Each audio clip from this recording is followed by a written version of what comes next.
Atenção! Começa agora uma teleaula de Ciências do Ensino Fundamental. Você vai assistir a teleaula de número 45. Bons estudos!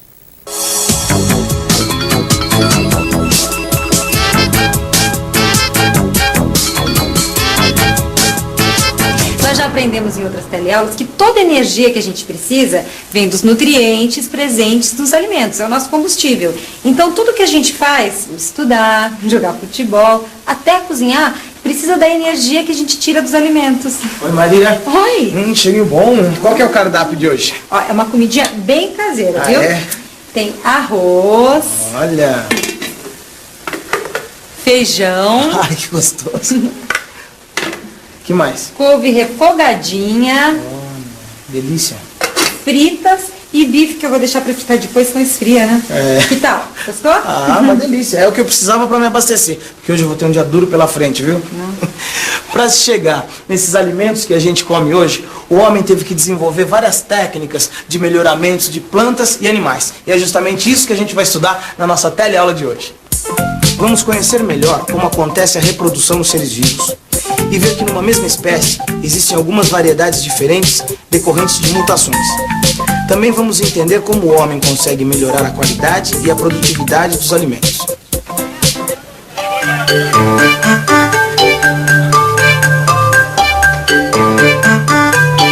O milho é um alimento rico em nutrientes. Se você fosse comprar nessa banca, qual dos dois tipos de milho você levaria? Este. Porque esse aqui é o melhor e esse aqui está estragado. Acho que é essa mais bonito. Essa daqui porque tá maior e mais amarelinha. A maior parte das pessoas escolheu essa espiga aqui, porque ela é bem maior, tem um maior número de grãos, e os grãos também são bem maiores do que desse outro tipo aqui. Portanto, quem se alimentar dessa espiga vai estar ingerindo uma maior quantidade de nutrientes do que quem escolheu essa outra aqui.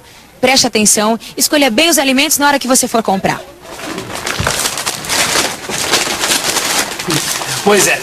Hoje em dia, quando a gente precisa comprar comida, a gente vai numa feira livre, num supermercado, numa mercearia ou mesmo num açougue e escolhe os melhores produtos. Mas nem sempre foi tão fácil assim. O homem teve muito que aprender. Desde o aparecimento da espécie humana, uma das suas principais preocupações tem sido a alimentação. Há mais de 10 mil anos, os grupos humanos mudavam frequentemente o local de seus acampamentos em busca de alimentos. Nesta época, as pessoas se alimentavam principalmente de folhas, frutos e raízes que colhiam na natureza, e algumas espécies de animais que conseguiam caçar. A coisa mudou mais ou menos 10 mil anos atrás. As pessoas descobriram que ao invés de terem que ir atrás, elas poderiam ter alimento bem na sua porta, vegetais ou animais. Foi assim que nasceu a agricultura e a pecuária. A espécie humana começou a plantar e a criar animais. E as pessoas puderam se fixar num determinado lugar sem ter que ir de um lado para o outro atrás de comida. Opa, chegou. Opa, obrigado. Com esse prato eu vou ter energia para enfrentar bem o resto do meu dia. Sabe, Lineu, às vezes eu fico pensando, como será que os homens descobriram os alimentos, o que se come, como se planta, né? Bom, observando a natureza, né, Maria? Sabe como é que os nossos ancestrais faziam? Nem imagino. Eles comiam os frutos das plantas e jogavam os restos ali perto de onde eles moravam. Aí depois de um tempo eles começaram a perceber que vários vegetais parecidos com os que eles comeram começavam a nascer ali perto daquele lixão. Essas plantas novas tinham raiz, caule, folha, frutos. Aí eles começaram a ir experimentando e ir comendo as partes dessas novas plantas. Puxa, foi assim, mas deve ter demorado anos, né? Muitos anos. E como é que o homem começou a plantar? Vamos pensar um pouco? Vamos pensar um pouco. As sementes são aquelas estruturas que, ao germinarem, dão início ao desenvolvimento de uma nova planta. Então essa planta será parecida com aquela que originou a semente, certo? Certo. Muito bem. E se a gente quiser ter uma plantação com grande quantidade de uma determinada planta, o que devemos fazer? Devemos semear a maior parte do solo com sementes dessas plantas que queremos obter. Isso mesmo. Mas a história não acaba aí, não. Os nossos ancestrais, eles descobriram que eles podiam melhorar os alimentos. Como assim melhorar os alimentos? Com técnicas de agricultura e de pecuária que eles desenvolveram observando a própria natureza. Ó, nesse prato aqui, por exemplo, tem arroz, feijão, couve, bife e batata. São todos alimentos que foram melhorados pelo homem. Para entendermos o que é melhorar alimentos, vamos voltar às espigas do início da aula. Bom, Por que elas são tão diferentes se as duas pertencem à mesma espécie vegetal, o milho? Bom, essas diferenças podem ser explicadas pelas mutações. Você se lembra?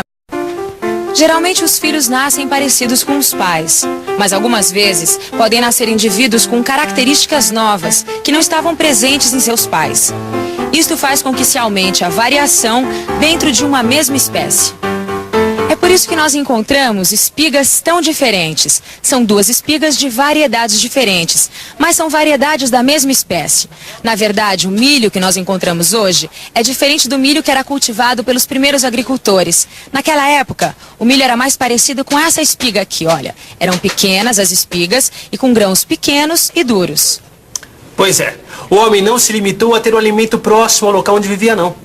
Aprendeu também a selecionar entre as variedades existentes aquelas que ele mais gostava. Pensou assim: bom, se posso produzir alimentos melhores e mais nutritivos, por que não fazê-lo? E por que não? Mas para isso teve que entender melhor como acontece a reprodução das plantas e dos animais. Bom, então, primeiro o homem teve que conhecer os órgãos reprodutivos de cada um. Sim. Na planta, por exemplo, como é que é? A planta tem o órgão reprodutivo masculino e o órgão reprodutivo feminino. O órgão reprodutivo masculino produz o pólen e o órgão reprodutivo feminino produz os óvulos.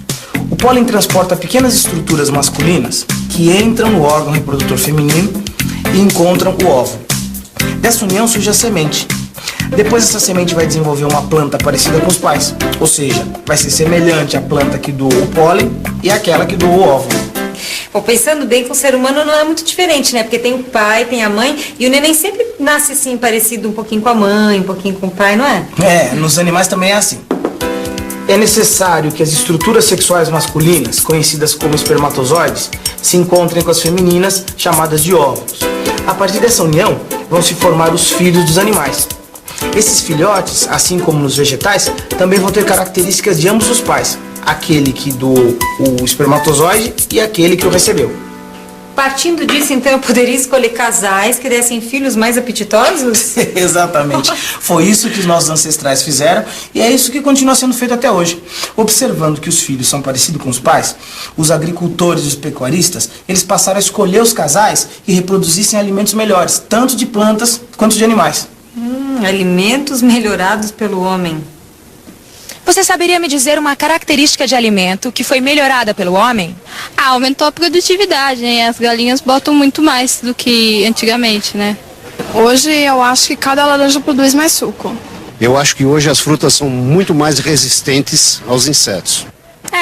Escolhendo as características animais e vegetais que eram mais úteis para o ser humano, os agricultores e pecuaristas conseguiram produzir alimentos melhores para o consumo. Então, Maria, durante anos, o homem só tem permitido a reprodução dos animais e das plantas que sejam atraentes para o consumo da gente. Assim, os seus filhos vão ter características atraentes e saborosas, certo? Certíssimo. Deixa eu te falar, inteligente essa história aí de melhoramento de alimentos, né? Deixa eu te mostrar uma coisa aqui. Olha só o Chester que o Alberto comprou. Então, Maria, o Chester é outro produto melhorado pelo homem. Ele é um frango melhorado? É, porque na verdade o Chester ele tem o peito e as coxas muito maiores do que o de um frango comum, né? Aliás, as características do Chester são tão alteradas que ele depende totalmente do criador para viver. Porque como ele é praticamente só peito e coxa, ele não consegue nem andar direito. Coitado, viu? Mas quer saber de uma coisa? Infelicidade de uns, felicidade de outros. Porque o Alberto vai adorar esse Chester com essas coxas, esse peito suculento. Outro exemplo de melhoramento de animais você encontra na criação de gado. Os pecuaristas cruzaram essa variedade aqui de boi, conhecida como Shorthorn, que produzia bastante carne, mas era muito atacada por carrapatos, com esta outra variedade de boi aqui, o boi Zebu, que produzia pouca carne, mas tinha uma grande resistência a carrapatos. Imagine só o que aconteceu. Do cruzamento dessas duas variedades de bois nasceram vários tipos de bezerrinhos. Bezerros que produziam bastante carne, mas eram muito atacados pelos carrapatos. Bezerros que eram resistentes a carrapatos, mas que produziam pouca carne. Outros que nem produziam carne, nem eram resistentes a carrapatos.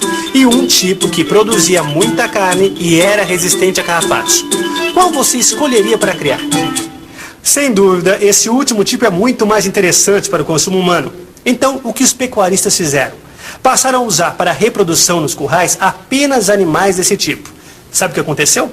Depois de algumas gerações, acabou surgindo uma nova variedade de boi, a Santa Gertrudes, que além de uma grande produção de carne, é muito resistente aos carrapatos. Esse tipo de melhoria das espécies animais e vegetais foi tão utilizada na agricultura e pecuária que hoje em dia é muito difícil você comer um alimento que não tenha sido melhorado. Vamos então à revisão para ver se você entendeu direitinho esse processo. E atenção, se liga aí que é a hora da revisão. Na teleaula de hoje, nós aprendemos que na reprodução, tanto das plantas quanto dos animais, uma estrutura masculina se encontra com uma feminina para dar origem a um novo ser vivo, parecido com seus pais. Vimos também que existem variedades dentro de uma mesma espécie e que essa variedade aumenta quando nascem indivíduos com características novas, ausentes nos seus pais. Vimos ainda como os primeiros agricultores e pecuaristas começaram a escolher as variedades de maior valor alimentício para o ser humano. E como foram, através de cruzamentos, selecionando variedades com as características desejadas, aumentando a qualidade e a produtividade dos alimentos. Não é interessante ver como o homem, observando a natureza, aprendeu o suficiente para domesticar plantas e animais? Pense nisso e até nossa próxima teleaula com assuntos super interessantes. Tchau!